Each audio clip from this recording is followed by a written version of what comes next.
mudanças climáticas e da forma como elas estão sendo discutidas e tratadas são muito diferentes entre aquilo que eu chamo o mundo científico e o mundo das grandes corporações midiáticas que transmitem supostamente um debate científico de uma forma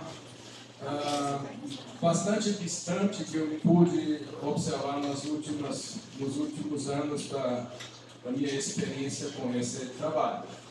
Faz mais ou menos uns 20 anos que eu estou acompanhando isso e a distância entre aquilo que a mídia, a grande mídia, Rede Globo, CNN e outros, estão divulgando sobre as mudanças climáticas e aquilo que acontece dentro do mundo científico é bastante diferente. Por quê?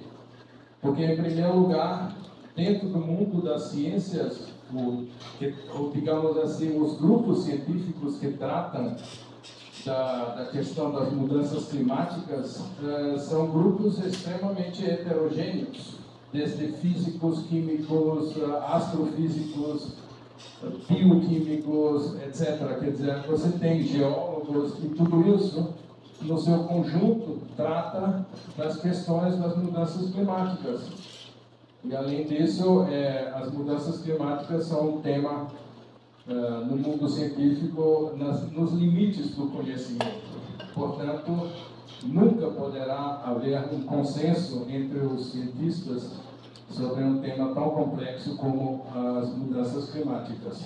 Bem, então eu vou tentar primeiro focalizar um pouco sobre alguns dados da história do planeta e do clima do planetário, e depois um pouco sobre a questão como a grande mídia corporativa planetária, digamos assim, trata dessa questão.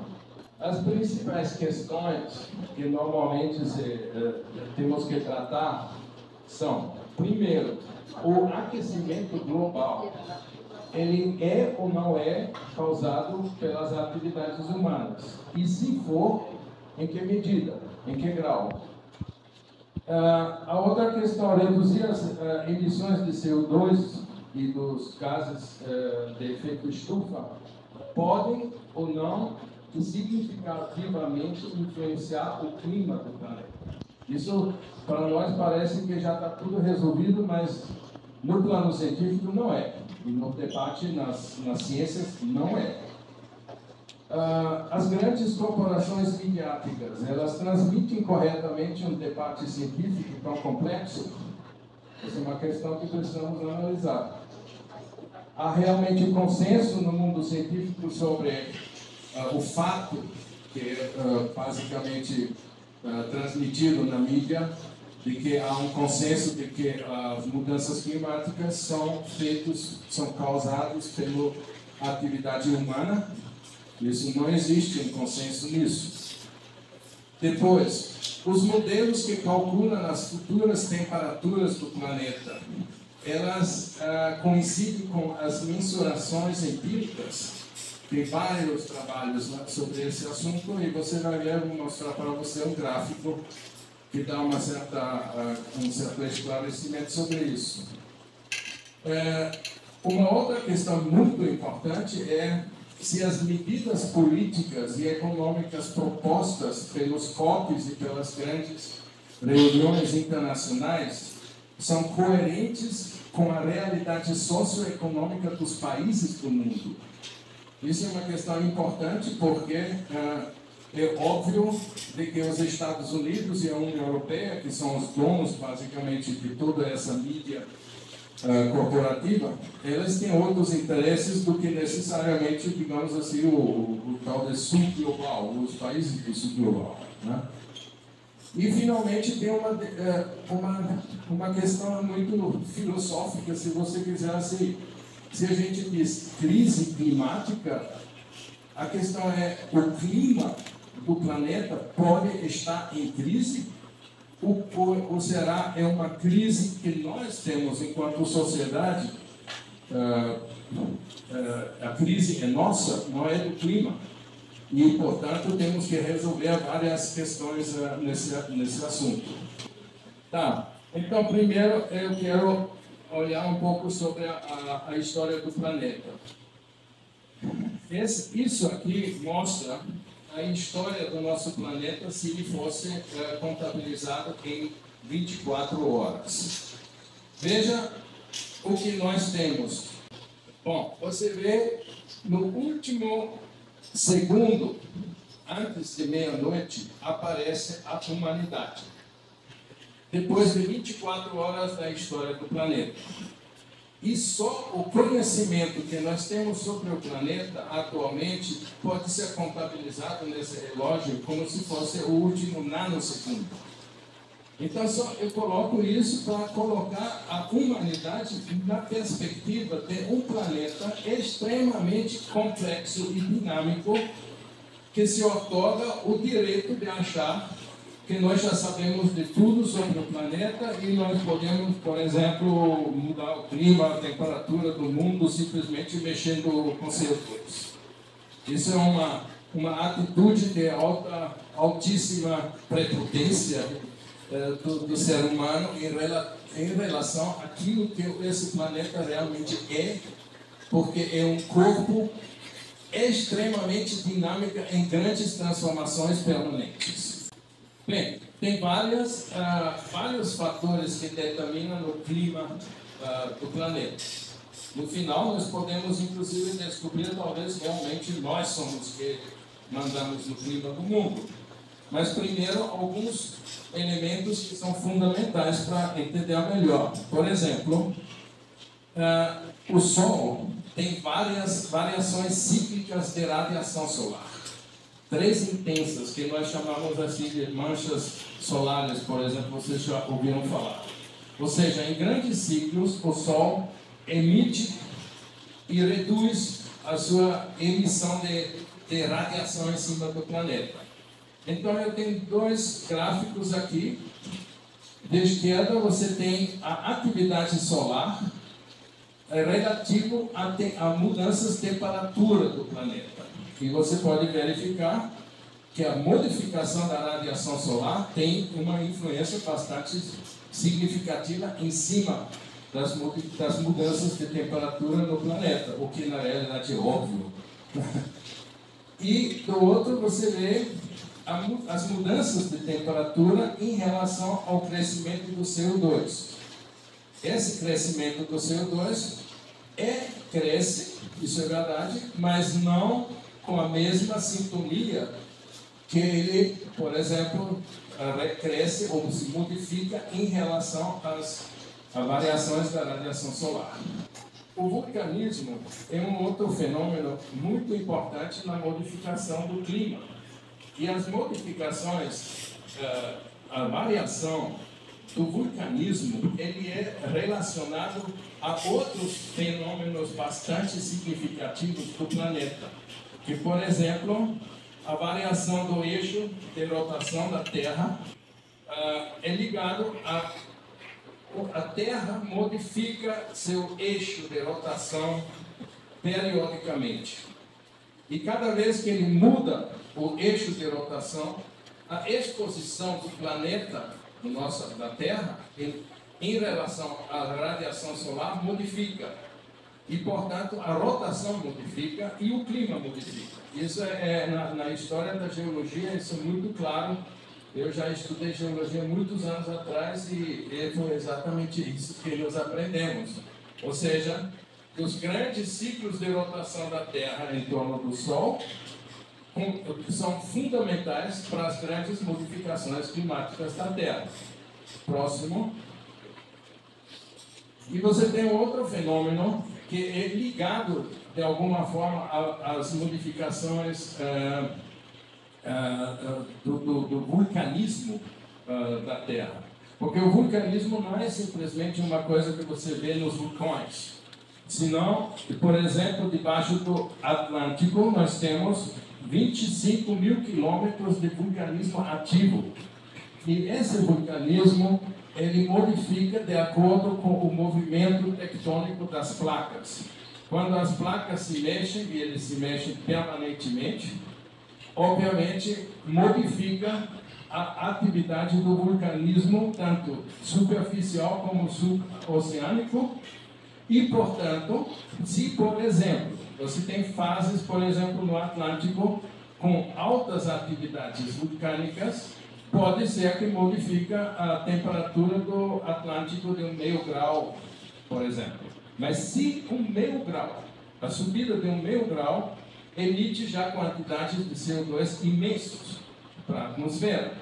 Então, isso também basicamente são 3 fenômenos interligados: o vulcanismo, né, a modificação do eixo de rotação e as placas tectônicas, o movimento das placas tectônicas. Geralmente, o movimento entre as placas que se movimenta o vulcanismo, o que gera o vulcanismo.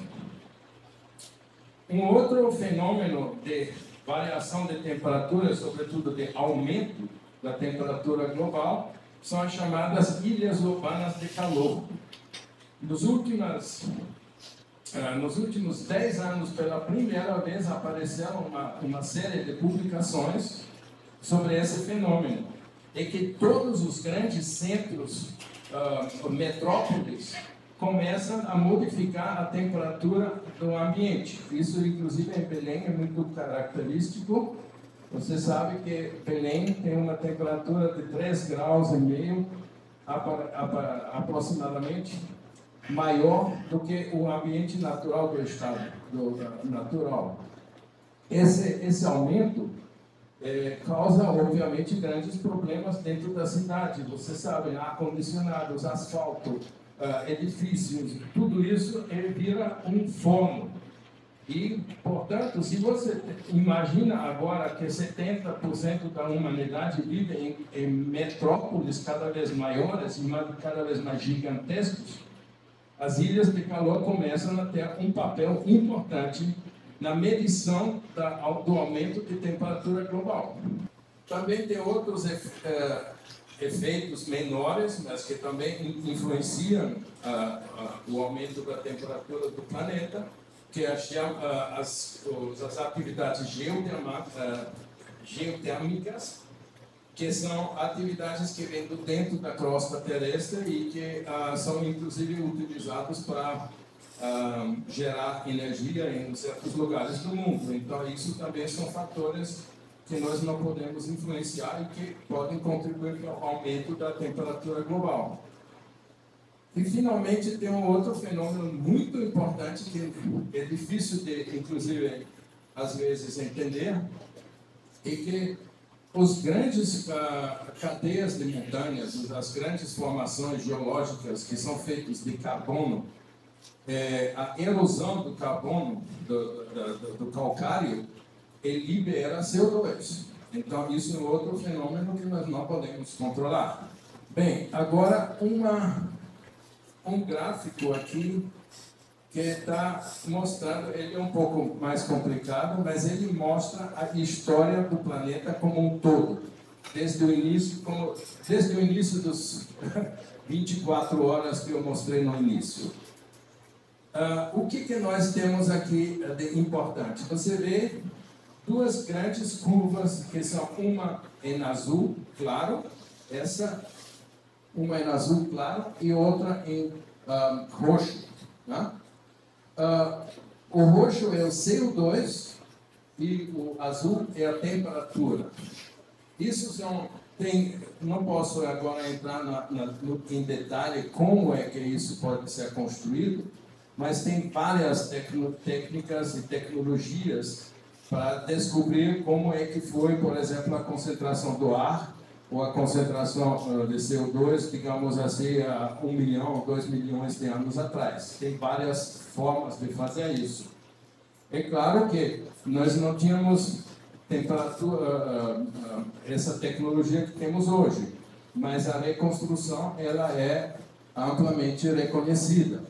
Então, você pode verificar que existem várias grandes épocas que se chamam de épocas muito frias, tá? E épocas muito quentes. Essa variação da temperatura é extremamente grande e às vezes ela não combina com as variações do CO2. Isso que é interessante porque muitas vezes na mídia se veicula a informação de achar de que quando aumenta o CO2 necessariamente aumenta a temperatura. Isso na história do planeta, isso não é comprovado. Em certos momentos, sim, tem determinados gráficos que podem mostrar uma certa relação. Só que existe uma discussão, não se sabe exatamente, porque tem cientistas que dizem que primeiro vem o aumento do CO2 e depois a temperatura. Outros dizem o contrário, né? O El Gore, com esse famoso filme dele, ele fantasiou essa ideia de que a temperatura aumenta, o CO2 aumenta a temperatura paralelamente, como se fosse uma coisa igual à outra. Bem, então, tem duas coisas muito importantes nesse gráfico.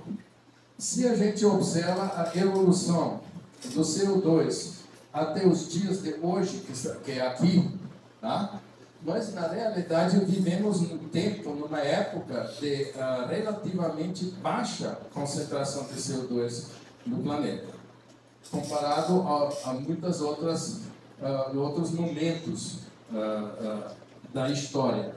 Inclusive, sempre quando houve picos maiores de CO2, é claro que houve uma explosão da biodiversidade, porque o CO2 é o principal fator da fotossíntese e, portanto, toda a biodiversidade do planeta e toda a vida do planeta, na realidade, vem da fotossíntese e depois do carbono.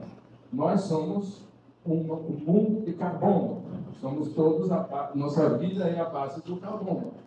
Portanto, o que é interessante nesse gráfico é que você tem desde a época do Mesozoico, quando houve uma época extremamente fria e depois uma subida de temperatura, nessa época, a partir desse momento, houve um descréscimo da concentração de CO2 do planeta. Isso se deve ao fato de que nessa fase histórica do planeta houve o surgimento dos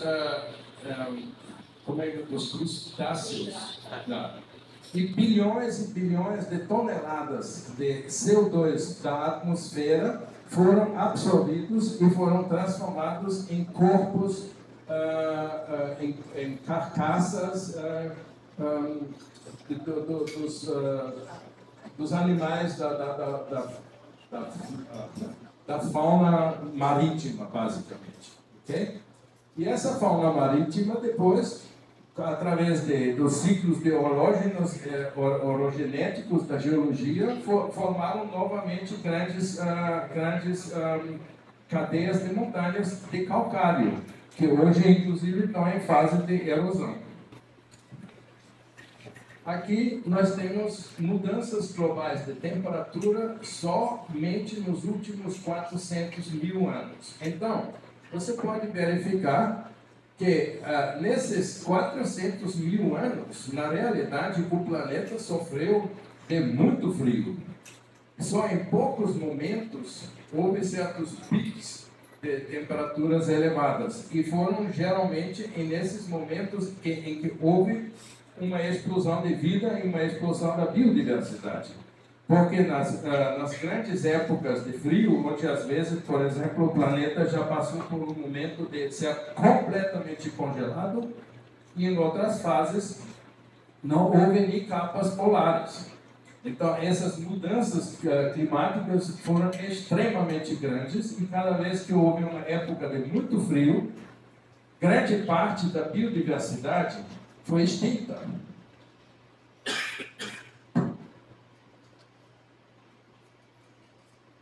É que, na realidade, se a gente pega esse relógio que eu mostrei no início, nós podemos dizer que, atualmente, a gente pode afirmar que nesses 24 horas da história do planeta, em torno de 95 a 96% de todas as espécies que jamais apareceram, desapareceram.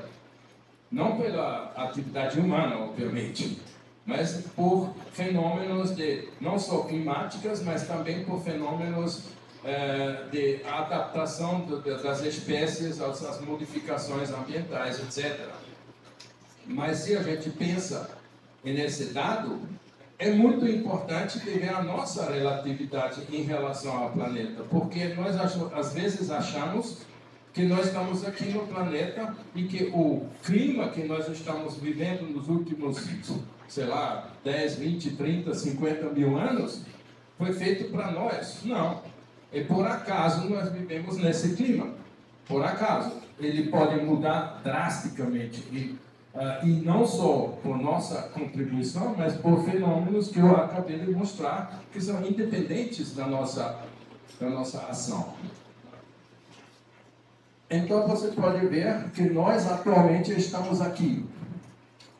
E ainda, mesmo assim, nós ainda não passamos nem de alguns dos picos de temperatura que nós já vivemos, que o planeta já viveu no passado, mas sem a nossa presença, basicamente, ou sem a Revolução Industrial. Aqui, esse é um gráfico importante, porque ele mostra as mudanças de temperatura no milênio passado.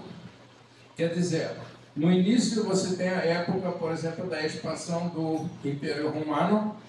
Você tem uma época em que a Groenlândia estava verde, não tinha gelo na Groenlândia, porque Groenlândia significa Greenland, significa Ilha Verde, e os vikings se instalaram exatamente nessa época em Groenlândia, e em torno de 1300, entre 1300 e 400, houve uma queda de temperatura muito grande na Europa. Basicamente, isso são dados que vêm da Europa, mas que foram absolutamente catastróficos em termos humanos para a Europa.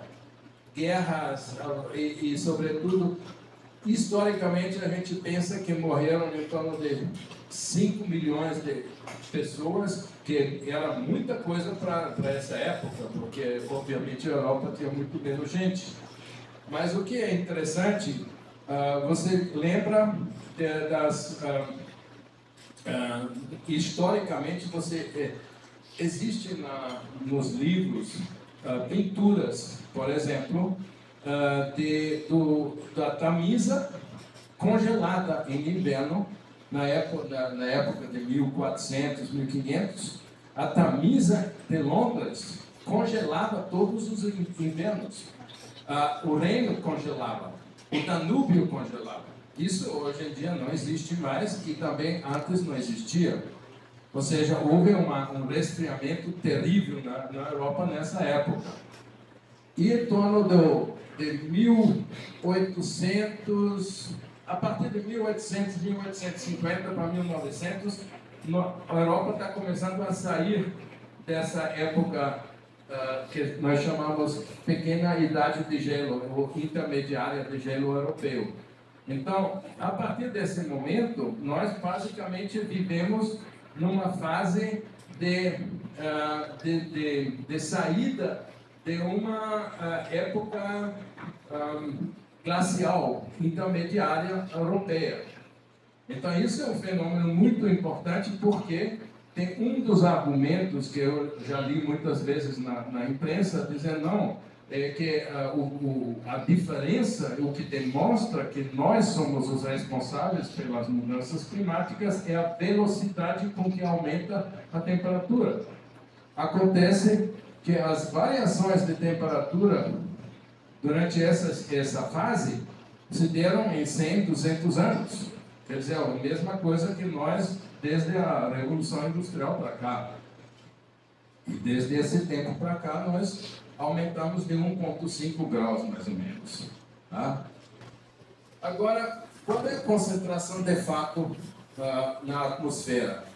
Muitas vezes eu me surpreendo, porque quando eu pergunto isso para os alunos, eles já tinham alunos que me disseram que o CO2 é 70% do ar. Não, é 0,04%. Essa é a concentração de CO2 atual na atmosfera. Se a gente faz um balanço um ciclo global do carbono, isso vem inclusive do IPCC, para ninguém pode dizer que seja um crítico, não, isso é do próprio IPCC. Você tem uma grande quantidade de CO2 que emana da vegetação e dos continentes e dos oceanos. E se recicla de novo, inclusive você vê com um certo déficit, certo? Ou seja, a CO2, gigatoneladas de CO2 que vem da vegetação e do continente e dos oceanos, é maior a quantidade que se absorve. Esse ciclo funciona dessa forma, e nós participamos aproximadamente com 29 gigatoneladas. Então, aqui você tem uma coisa que é importante, que o CO2, como vocês sabem, é o principal nutriente das plantas e é essencial para toda a fotossíntese. Isso é fundamental para saber. Depois, porque toda a vida é base do carbono, já falamos, mas o que é importante é que na nossa respiração, nós expiramos a cada vez que a gente respira, né, 40 mil ppm de CO2. Então você pode imaginar se 8 bilhões de seres humanos, o que eles expiram só de CO2, né?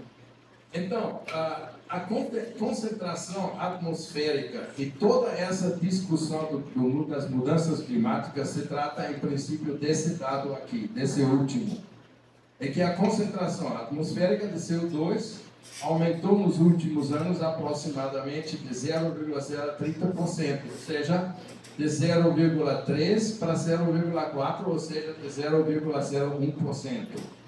Isso é um fato concreto, isso não são os críticos das mudanças climáticas que inventam, mas é isso que é um fato.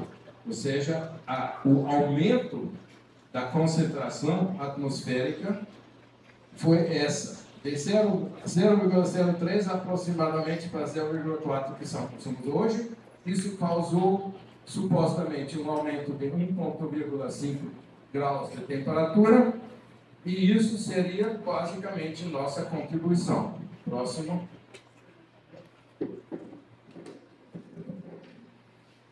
Bom, esse é um resumo daquilo que eu coloquei lá em cima.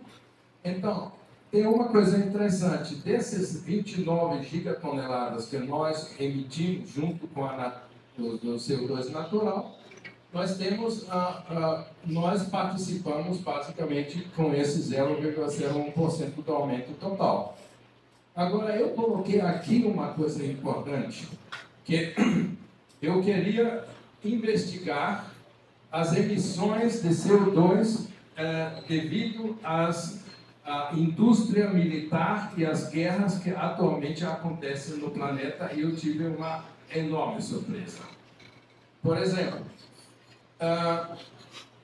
por que isso é tão importante? Porque se nós participamos com 25 gigatoneladas, eu queria saber quanto é que nossas atividades humanas, em termos de militar, toda a indústria militar, todas as guerras, porque as guerras não são simplesmente a destruição em si, porque você tem que contabilizar as emissões de CO2 através das atividades de guerra, através da indústria de guerra, que é gigantesca, toda a fabricação de armas que produz CO2, e a reconstrução de tudo que é destruído pela guerra.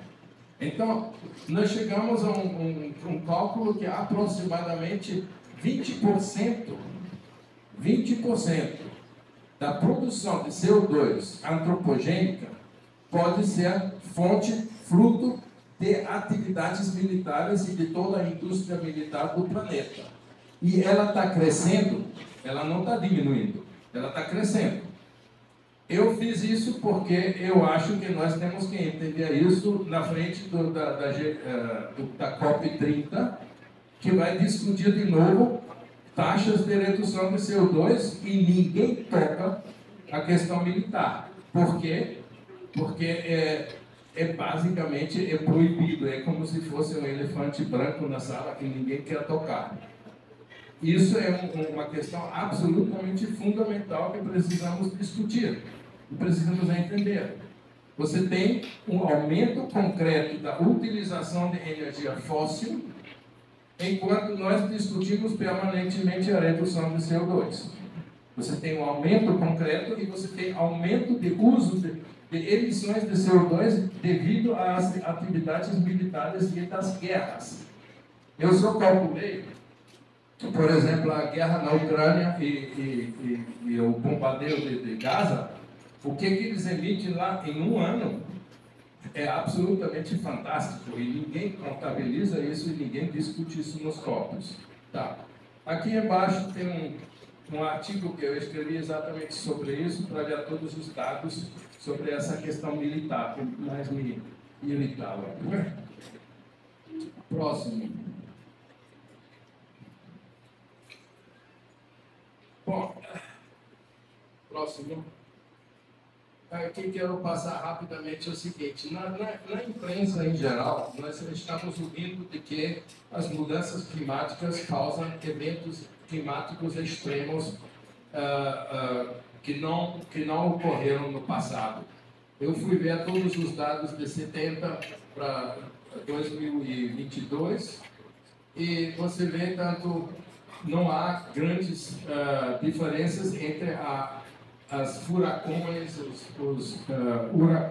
furacões e ciclones. Não houve grande diferença que eu pude descobrir, mas pode ter uma influência assim. Próximo. Uma coisa que todo mundo fala o tempo todo sobre a subida do nível do mar.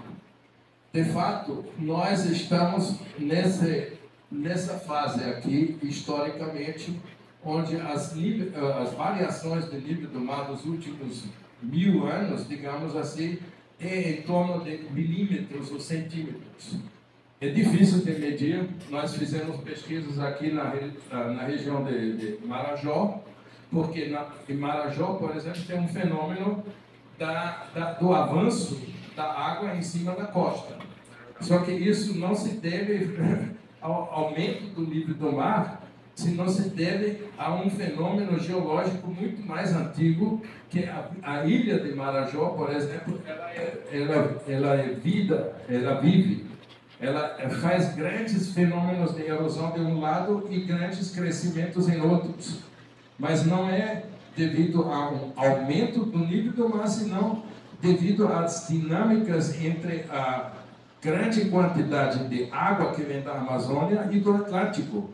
Esse é o lugar de maior troca de energia hídrica do planeta. Aqui tem uma verdadeira guerra, se você quiser, assim, entre o Atlântico de um lado e todo o sistema hídrico da bacia amazônica, né? Bom, mas isso é um próximo, para terminar, eu sei, 5 minutos já. Isso também, por exemplo, historicamente diminui a quantidade de queimadas. Esse é um dado que me surpreendeu, porque eu achei que as queimadas estão aumentando muito no planeta, mas eu verifiquei que não é. E justamente a razão é que os sistemas de observação e de preparação e de combate aos incêndios aumentaram tecnologicamente e são muito melhores do que aqui, por exemplo, na década de 20, etc. Próximo. Aqui você tem um gráfico que mostra todas as projeções dos modelos teóricos que projetam o futuro da temperatura global. Você tem muitos modelos, tá? E embaixo você tem, em verde e azul, os pontos e os quadrados, você tem as observações empíricas. E é interessante que tem um modelo que é o tal de INM CM4, não sei, é um modelo russo, parece, que conseguiu ser o mais próximo do verdadeiro aumento de temperatura, ou seja, esse modelo conseguiu ser mais próximo das medidas empíricas concretas que foram feitas também durante essa época. Todos os outros têm modelos que você pode ver a imensa quantidade de resultados que isso pode dar. Próximo. Só para terminar o debate geopolítico. Uma coisa que nós temos que ter claro, eu pelo menos na minha observação, isso para mim ficou muito claro. As informações que nós recebemos e todo o debate sobre mudanças climáticas está sendo veiculado pelas maiores corporações midiáticas globais. Quais são essas? 10 são dos Estados Unidos e 7 da União Europeia. Eles atingem em torno de 5 bilhões de pessoas permanentemente. Tudo que eu sei sobre essas mídias, sobre essas corporações, é que eles, obviamente, eles têm notícias, informações e opiniões que eles transmitem, são ligados aos seus interesses econômicos, seus interesses políticos, interesses geopolíticos. Ninguém vai poder me convencer hoje de que essas corporações são objetivas ou nos mandam informações para o bem da humanidade. Então, é fundamental que nós entendamos nesse debate geopolítico uma coisa. Na minha opinião, isso é a conclusão que eu tirei de todas essas leituras, é que depois de 500 anos de colonialismo, o que nós temos hoje? Nós temos a União Europeia e os Estados Unidos em declínio, em crise. Qual é a crise que eles vivem, fundamentalmente? É a crise de que eles não têm mais acesso tão livre e tão como eles tiveram durante 500 anos à energia e à matéria-prima. Isso permitiu para eles de construir um império industrial e todo o poder político, militar, geopolítico. Então, nessa crise que eles estão vivendo, e curiosamente, essa intensidade desse debate sobre mudanças climáticas surge exatamente quando inicia essa crise. E no início de 2000 para cá, eu percebo que todas as grandes conferências mundiais começam a ser despolitizadas, concretamente despolitizadas. E se concentra cada vez mais em cima de taxas de CO2. E ninguém fala mais, por exemplo, sobre a emissão das guerras, ninguém fala sobre se a verdadeira crise da humanidade não é talvez climática, talvez ela é social, econômica, política, geopolítica, etc. Então, isso é uma coisa, eu acho que nesse discurso, nesse debate, nós temos que nos tocar de que toda essa discussão sobre mudanças climáticas é fundamentalmente veiculada por corporações midiáticas que defendem interesses concretos. Cada um pode imaginar quais são esses interesses, eu não vou dizer, cada um imagina, mas que não são necessariamente talvez as nossas. Então, isso é uma coisa importante de entender.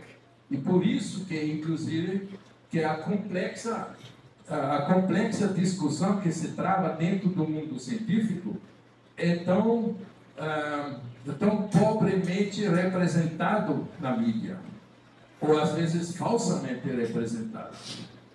Ok? Então, terminamos aqui. Próximo, tem mais uma rápida coisa seguinte, que nós muitas vezes nos enganamos em certos conceitos. Por exemplo, nós não distinguimos muito claramente entre mudança climática variabilidade climática, vulnerabilidade climática e riscos climáticos. Isso é importante distinguir. Por exemplo, muitos fenômenos que nós vivemos aqui, nós achamos que são devido a mudanças climáticas, como, por exemplo, de repente, hoje, esse ano chove mais em Belém do que no ano passado, por exemplo. Isso não tem nada a ver com mudança climática em si, senão com variabilidade climática. Que é outra coisa, é um desvio estatístico de precipitações e de certos fenômenos climáticos dentro do mesmo clima. Então, isso são coisas importantes de notar.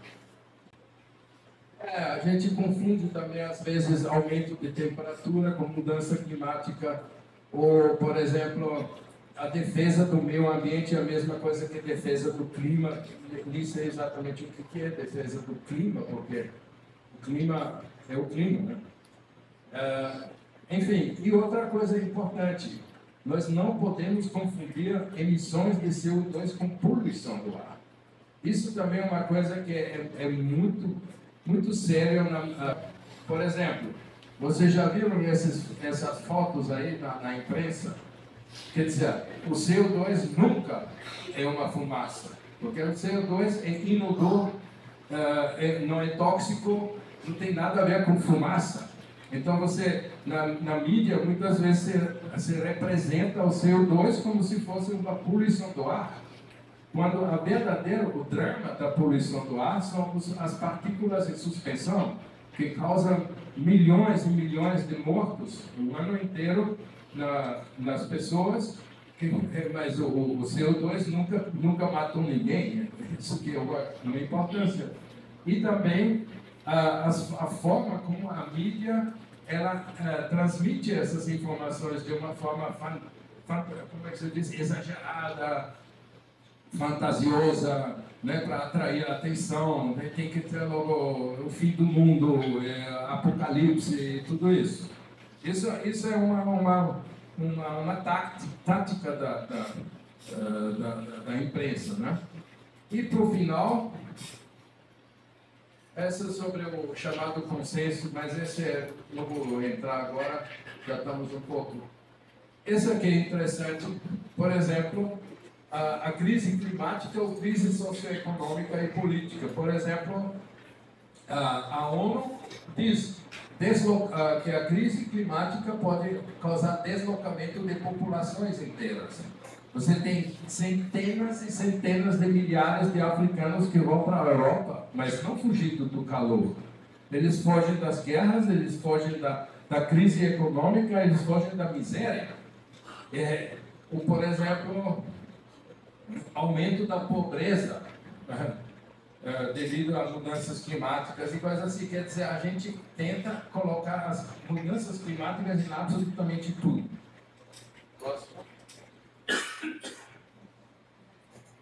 Finalmente, simplesmente a seguinte questão que cada um pode responder.